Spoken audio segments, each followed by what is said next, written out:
మీ మెదడుకి వదిలిపెట్టే ఒక చిన్న ప్రశ్న వేస్తున్నా.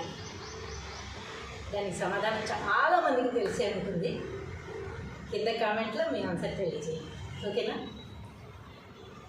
పుట్టిన కొన్ని రోజులకి 4 కాళ్ళతో నడుస్తుంది.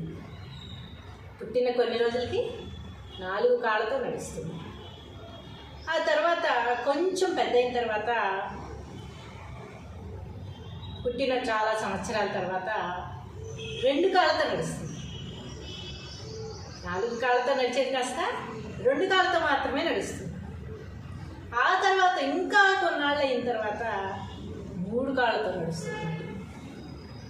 2 కాళ్ళతో నడిచి, తర్వాత 4 కాళ్ళతో నడిచి, మళ్ళీ తర్వాత 3 కాళ్ళతో నడుస్తుంది. ఆ జీవి ఎవరు?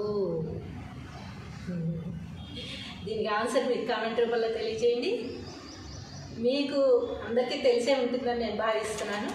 మీకు తెలీదు అనుకుంటే కనుక నేను దీని అందరికీ ఎక్స్ప్లెనేషన్ నెక్స్ట్ వీడియోలో ఇస్తాను.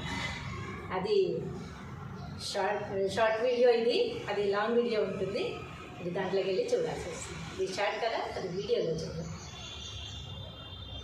ఈ ఆన్సర్ నాకు కింద కామెంట్ రూపంలో తెలియజేస్తారని, మీకు నచ్చితే అందరికీ షేర్ చేస్తారని, లైక్లు కొడతారని, సబ్స్క్రైబ్ కూడా చేస్తారని ఆశిస్తున్నాను. Thank you.